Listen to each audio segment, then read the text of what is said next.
Now is Tapas Kumar Pal, Academy of Music.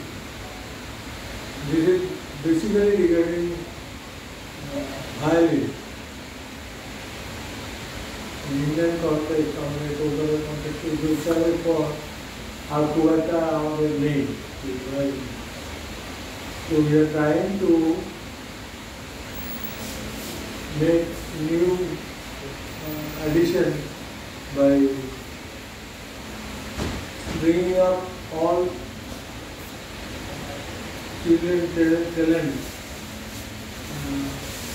Mr. Tapas Kumar Pal, he is the professor of Rabindra Sangeet.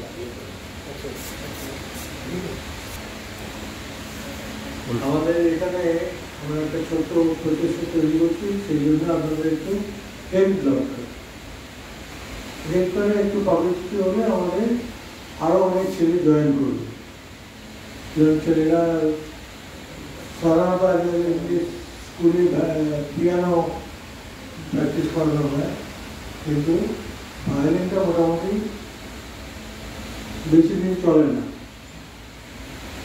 It takes long time, 30-40 years to make habit.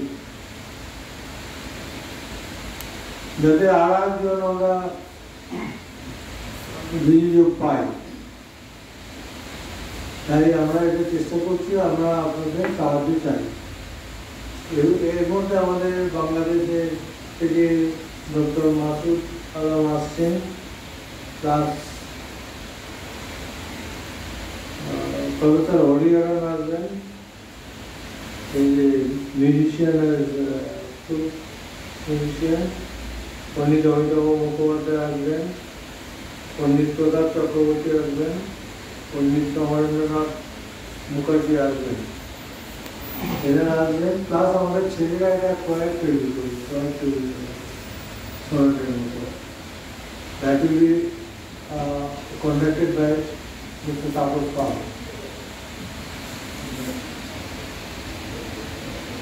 এবং এই বইটা launch করা হবে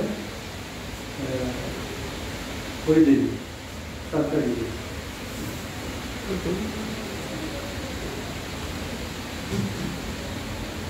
ঠিক আছে, ঠিক আছে।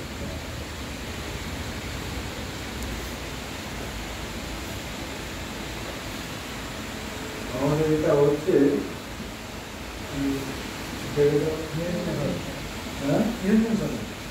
নিরঞ্জন সদর হচ্ছে আপনার রেড পিছনে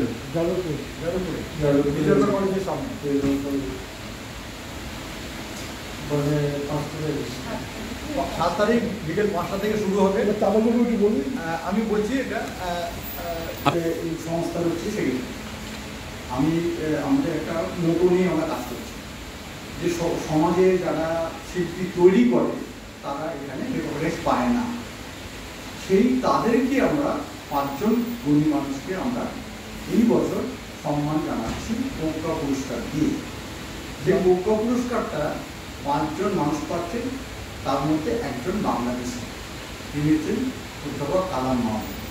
তিনি স্বাধীনতা সংগ্রামী, সাহিত্যিক এবং সঙ্গীতজ্ঞ।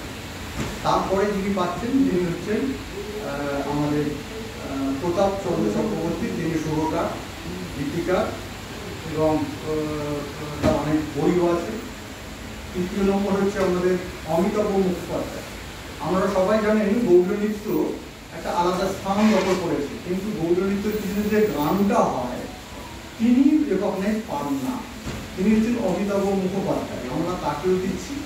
এবং যশরাজ, পণ্ডিত যশরাজের একটা সময় তবলা বাজাতেন প্রথম জীবনে, ঠিক তাকে তার ছাত্র সমরেন্দ্রনাথ মুখোপাধ্যায়কে আমরা এখানে আনতে পেরেছি। এই 5 জন মানুষকে আমরা সম্বর্ধনা দেবো।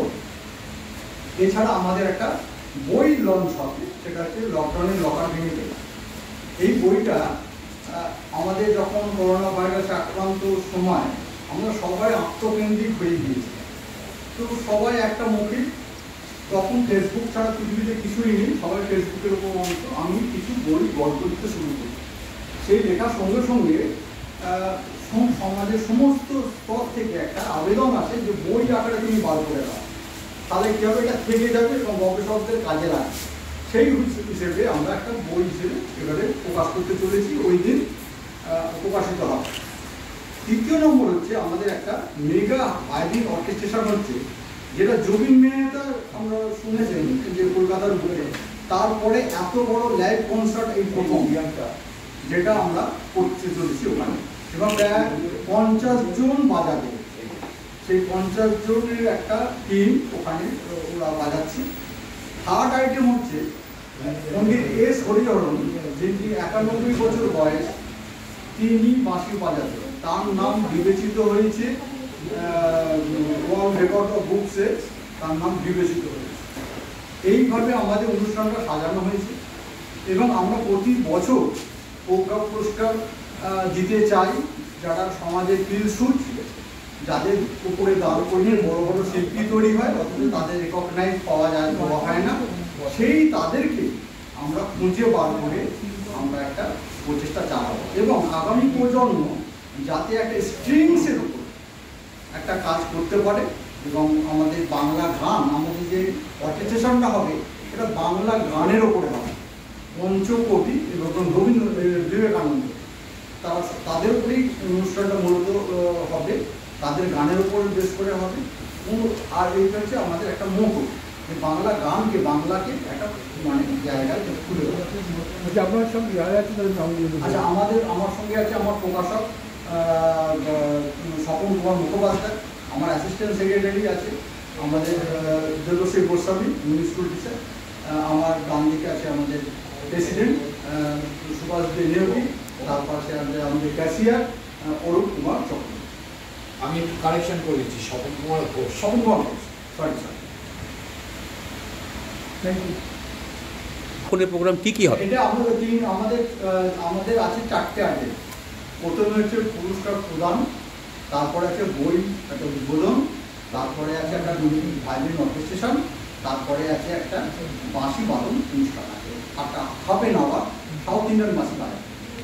আর আপনি তো জানেন যে ভায়োলিনে কিন্তু সাধারণ মানুষ বেশি আসতে চায় না, একটু কঠিন, কিন্তু অন্যান্য ভায়োলিন অনেকে ভাবে কঠিন, সমস্ত যন্ত্রপাতি কঠিন। প্রথমে মনে হয় ফ্রেড আছে, তারপরে যখন খুব প্র্যাকটিস হয় তখন ফ্রেডটা তখন কাজে লাগে না, তখন মাথাটা দিয়ে কাজ করছে। তো ওই জন্যে ওটা কোনো ব্যাপার না, চেষ্টা করতে হবে। তারা আপনার আগামী যারা ছেলে মেয়ে আছে, যারা বিভিন্ন স্কুলে পড়ে, তাদের উদ্দেশ্যে আপনি কী বলবেন তাদেরকে বলবো এই শিক্ষা নিয়ে? আমি একটা জিনিসই বলবো যে কোনো রকম স্ট্রিংস মিউজিক বাজানোর চেষ্টা করব। তাতে কী হবে, আমরা বাচ্চাকে আপনি বন্দুক কিনে দেবেন না, আমি একটা ভায়োলিন কিনে দিই যে সে বাজাতে পারে।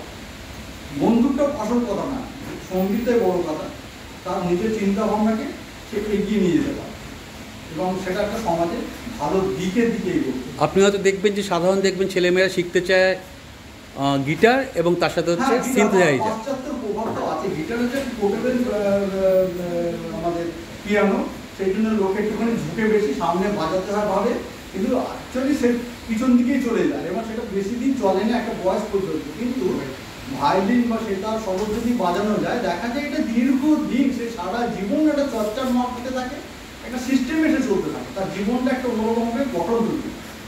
আরেকটা জিনিস দেখা যায়, ভায়োলিন শেখাবার লোক কিন্তু খুব বেশি বাজারে পাওয়া যায় না, শিক্ষক পাওয়া যায় না। এটা তো সব ক্ষেত্রেই হয়, শিক্ষকের অভাব তো চিরকালই আছে। অনেক সময় দেখা যায় শিক্ষকের থেকে গুরু সংখ্যাও বেশি আছে, সবাই সবাইকে গুরু ভাবে। এইটা একটা রোগ, সমাজের রোগ, সব জিনিসের একটা রোগে একটা পরিণত হয়ে গেছে যে এটা যে শিক্ষকের থেকে গুরু সংখ্যা বেশি। 7 তারিখ অনুষ্ঠান নিয়ে আপনারা কতটা আশাবাদী? আমরা ভীষণ আশাবাদী এবং একটা আলোড়ন সৃষ্টি হবে এবং সমাজের সমস্ত শ্রেণীর লোকেরা আসবেন এবং আশা করছি আমরা সারা ভারত থেকে 7-8টা ইউনিভার্সিটি থেকে প্রতিনিধিত্ব করছি, তারা আসছেন। আপনি জুবিন মেহতার কথা যেটা বললেন, তার প্রেক্ষিতে আপনাদের যে আমরা প্রথমে একটা ওভারচার করছি, সেটা হচ্ছে আমাদের ন্যান্ড সিম্ফনি বিথোভেনের প্রথম ওভারচারটা দিয়ে শুরু করছি একটা ধরার জন্যে।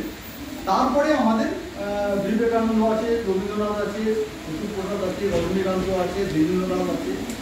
আমার পরিশেষে আমাদের নজরুলের একটা অর্কেস্ট্রেশন দিয়ে আমরা শেষ করছি। মোটামুটি কতজন থাকবেন? আমাদের 50 জনের মতো একটা গ্রুপ আছে, তারা করবে এবং লাইভ কনসার্ট। আপনাদের সংস্থার কত বয়স? হ্যাঁ, এই আপনাদের সংস্থার কত বয়স? আমাদের সংস্থা 10 বছর, 10 years। 10 ইয়ার্স। এটা কি 10 ইয়ার্স উপলক্ষে অনুষ্ঠান? এই প্রথম একটা বড় আমরা করতে চলেছি, সেটা হচ্ছে কি একটা পুরস্কার মারফতে আসতে চাইছি, যাতে সমাজের ওই শ্রেণীটাকে ধরা যায়। তা নাহলে একটা ছোট অনুষ্ঠান তো করাই যেতে পারে, কিন্তু আমরা চাইছি যে একটা জায়গায় যেতে, যে এই মানুষদের আমরা একটা সম্মান দিয়ে আমরা গর্বিত হতে চাই।